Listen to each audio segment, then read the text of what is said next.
Heyo everybody, Haku here with my special double review because I missed last week's episode of episode 7 and 8 of Taboo Tattoo. So yeah, these were, I don't know. I feel like it's the normal for Taboo Tattoo to be like so bad that it's really enjoyable to watch. But like, I don't know, my opinion on the series has changed so much. Like the first two episodes I thought were completely amazing. And then since then, the episodes have either ranged from really, really freaking bad to good quality, but then you remember that the actual plot is pretty thin, to say it nicely. So, yeah, but pretty much for episode 7, we start out with, for some reason, the American Army taking Seigi on a mission. They're just attacking the princess and everything, and they are bringing all of the, they're actually bringing all of the, the sealed, the tattoo users that they have, which would be Colonel Sanders, Izzy, for some reason they have Toko along, which I personally thought was really stupid, Seigi, and then of course they have these 3 new characters that we're introduced to. Wang, who just says fucking a lot, even though it's English, so it doesn't really make sense in the context. Johnson, who is Perv Scrub, and Quiet Scrub, Leo Burns. So then they start their attack, and the attack doesn't work out too well for them. They get wrecked pretty hard. Like right off the bat, Johnson just gets murdered by Cal, which I thought was awesome. Found out her full name is Cal Shakar, and she, of course, we already know is the vice captain of Brahmin, and her little maid forces go in to fight back against the good guy forces, or, well, the main character forces. I guess they're the good guy forces. The princess has a cliched evil plan, so I mean, guess that makes them the good guys. So BB is still in that chamber with Wiseman, and he gets alerted to the Americans movement, and he wants to go save Izzy, of course. And then from there, we have Tom getting shot in the thigh, we have Izzy struggling to fight even against a copy, and it's just really just jumping back and forth between a bunch of fights, and very, very, very fast-paced. And also, I thought it was hilarious, I kept losing it when Colonel Sanders kept saying, "Yo, we'll shove that sausage right up their ass." Like, every time he said that, or that hot dog on French bread up their ass, I was done. Like, it was just so weird and out there that I was dying. So Cal, as the Aegis Armadillo, uses some sort of reflecting barrier as her power. She cuts up Seigi a bit, but of course we know he's going to heal right up because he's the main character and he does that. And then Eel shows up and turns into a giant freaking cat source monster and starts going on a rampage, takes down a helicopter, and starts really effing up their forces. We then have Cal fighting Sanders. We find out that Sanders' power is called Emphasis Shift, and they fight around for a bit before Izzy shows up and helps them. The two of them together are actually able to hurt Cal, but Cal ends up crushing Izzy's left arm and slicing off the right arm, the legs, and the eyes of Colonel Sanders. And there's something else I'm forgetting here. Oh yeah, the princess. The princess finishes doing her thing where she absorbs the core ruins, whatever, and they get a bunch of new tattoos that all the maids go and collect for, one of the maids. And we got some stupid fan service, some like just mindless plot destroying fan service.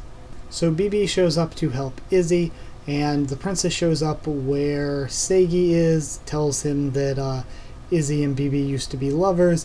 She uses some sort of wood or rock power to impale him to a wall with a bunch of spears, and that's where we end this one, I think. Oh no, after that we have this really lame and cliche stuff with BB and Cal.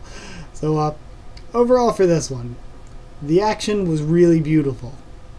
But other than that, the story was really bad this time around. Like, it was just lame and cliche, and again, one of those so bad that it's fun to watch sort of things, where it's just like the cheesiest cheesy action movie ever, but it's just fun to watch or whatever, even though it's not a good story.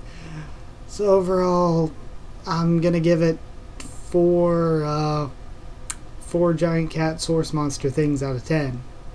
I don't know. 4 out of 10 because it was definitely below average.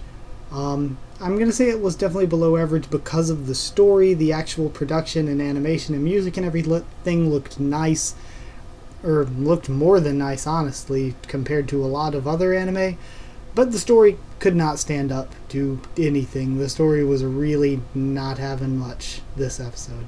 So we start episode 8 with a flashback of Izzy and BB, and the music was way louder than the dialogue here. Like, I usually don't say anything about that kind of stuff because there really hasn't been any issue in any of the anime like that I've watched, that I've reviewed. But yeah, that scene, like, the music was like awkwardly loud compared to the dialogue. So gotta say that was kind of a production not good. I'm not gonna call it a mistake, but it wasn't. It was probably something that was a little overlooked that they could have done better. And from there, again, we just jump right back into the action, just jumping around between a bunch of different stuff. BB is fighting Cal. Eel is just demolishing the American forces. Seigi is still talking with the princess. And just a friggin' ton of stuff is going on. Burns is taking over, like, I think Lisa doesn't grab Sanders yet and gets him to safety, or does she? I think she might. And either way, they call in for Burns to take over the American forces. And yeah, again, lots of chaos, lots of jumping around. So Tom takes Toko. BB gets his arm cut off, but he puts it straight back on, so what's even the point? And then Toko is useless and annoying and runs away from Tom, and he's too injured to keep up with her. And she's just useless and annoying. Toko is like...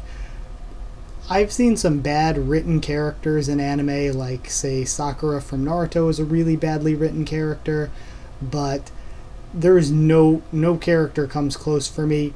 It's not annoying, because you can be annoyed by characters and still say, oh, they're normally written, or you can not like a character and say, oh, they're written well, because they're supposed to be written to be not liked, or whatever their reasons are, or you just don't personally like them, but they are still well written. But Toko is just cliche and annoying and the worst written character I've seen in anything. Just maybe not anything. There are some pretty bad written characters in some pop movies and stuff, but very, very terribly written character. So we get this random out of nowhere Leo x Lisa, and then Leo sacrifices. He can apparently change states of matter. He fights against Eel and sacrifices himself to do absolutely nothing. He tries to stop Eel, does absolutely nothing. But the fights all looked awesome when they were going on. Like, the fights looked beautiful, like really good, and it was really exciting and fast-paced and everything, and jumping around. It's just that the story did not always keep up to the action and the pacing and the good things with production and enjoyment. The story took away from. The shaky story took away from. Not all of the story for Taboo Tattoo has been bad, but enough of it has been that it takes away from the good. So Izzy fails to kill the princess. We have some hentai taimu with these wood tentacle things that I'm like, okay, seen enough to know where this is going. But from there, BB just gets completely fucked up by Cal, and she's completely outclassed with him trying to fight against him. The princess talks about her plan, which is really, really, really extremely cliche. Like, it's the basic bare bones villain plan that every villain ever is like gone for. Like, it's very, very much cliche. And the princess, again, a lot of people in the comments have been pointing out, is a very, very cliche character. There's a lot of people who don't like the princess, a lot of people that dislike her more than they dislike Toko. I still dislike Toko more, but yeah, the princess is a pretty damn cliched character. Sasagi talks to his source, bursts free, distracts Cal. BB defeats her, maybe not kills her, maybe kills her. I can't tell. But he defeats her, and he gets eaten by he's being eaten by his source because he overused his power, and he wants Seigi to absorb him before the princess does.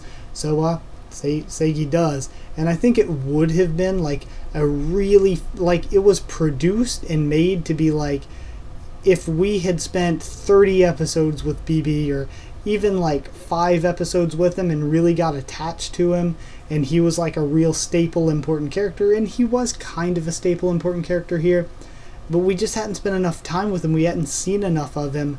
I feel like the way it was made, it would have been an incredibly feelsy scene if the anime wasn't rushed as hell, and if we actually had some time to build some connection with BB's character. And then Eel kills Toko. Yes, I was like visibly like so excited, like yes, finally Eel kills Toko, and I could not have been happier to see a main character die here. Like, Eel, best girl, best character. Eel is the hero of the story. Why are we pretending Seigi's the hero? Eel's the hero. Takes down Toko. Amazing.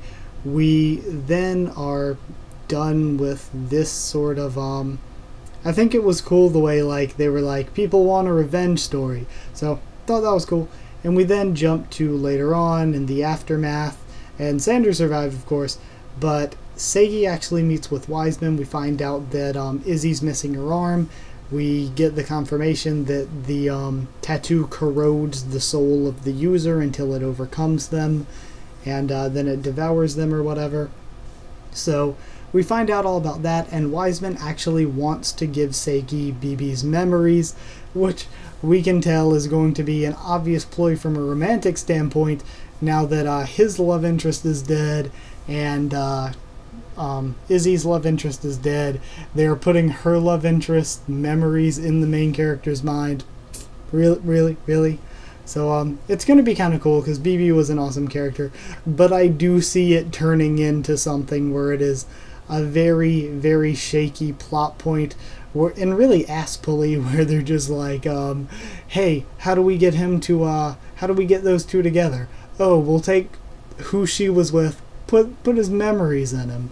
So, yeah, it's just really, really ass-pulley. So I've got to say, a lot of things with this episode, like I said, the fights and the production was really, really good, but the problem was with the story, and I think a big problem with the story, other than it being incredibly rushed, was that a lot of things did seem very convenient and ass-pulley, and whenever they needed something to happen, they just conveniently threw something new in there. So the first half of this episode, for me, honestly, was really almost hard to watch. It was so jumpy, and like everything was just pulled out of their ass, and it was where last episode was like a cheesy action movie, and it was like, haha, this is kind of fun to watch because it's like a cheesy action movie. This episode is where it started to get like, okay, it's a little bit much, move on to something decent. But the second half of this episode was actually pretty good. Like, I can't fault it for anything. And like I said, if the series wasn't incredibly rushed and we did have time to make a connection with BB, his death scene would have been really good, actually. And the thought of like, if a series that didn't have some of the mistakes that Taboo Tattoo had already made, like with the stuff way back when the princess was molesting Toko and stuff, and it sort of took the tension out of things. If we didn't have all of that kind of stuff that ruined the tension, and we still had that sort of tension, the thought of the main character's closest allies dying, and like over half of our main character force either dying here or getting like limbs chopped off or crushed and stuff, like that would have been incredibly good story-wise if there wasn't a bunch of other stuff holding it back. So honestly, the second half of this was actually really great. So overall, for the quality of the episode, I'd say the quality of the episode was like a 7 out of 10, but hell, 20 out of 10 for killing Toko. 20 out of 10 for killing Toko. Thank you, Eel-sama. And yeah, that's my thoughts on these 2 episodes. Sorry that a lot of it was so negative, but I think that even if you are enjoying watching something, if I'm doing a review, I've actually got to be critical of the actual quality of it, and the actual quality for the majority of it was really not up to par. But yeah, the second half of episode 8, though, was actually pretty damn good, and the fights for all of it, as like the normal for Taboo Tattoo, the fights are beautiful in this series, so very well animated and choreographed there. And that's it for this review. So like if you did like the video, and comment down there and tell me what you thought of these two episodes. Yes, Toko is dead. And yeah, what you thought of my thoughts on him. And subscribe for more Taboo Tattoo, Fukugenda Mononoke, and 91 Days, and a bunch more. Follow on Twitter if you want. I'll try to keep you updated there whenever I post anything or push anything back. And that is it. So thank you once again for watching, and I will see you all next time.